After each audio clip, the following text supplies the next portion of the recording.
శ్రీకృష్ణ కర్ణామృతము ప్రథమాశ్వాసము 12వ శ్లోకం. లీలాశుక ప్రణీతము.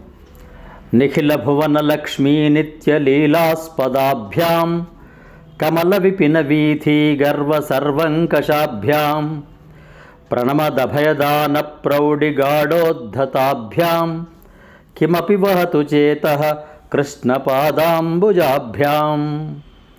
నిఖిల భువన లక్ష్మీ నిత్య లీలాస్పదాభ్యాం కమల విపిన వీథి గర్వ సర్వంకషాభ్యాం ప్రణమదభయదాన ప్రౌఢిగాఢోద్ధతాభ్యాం కిమపి వహతు చేతః కృష్ణపాదాంబుజాభ్యాం. ఈ శ్లోకంలో శ్రీకృష్ణస్వామి పాదారవిందములనేటి గమ్యస్థానము కొరకు నాకు తెలియకనే నా మనస్సు ప్రవహించుచుండునుగాక అని లీలాశుకులు పేర్కొన్నారు. సబ్స్క్రైబ్ ఆచార్య శ్రీ సూక్తి.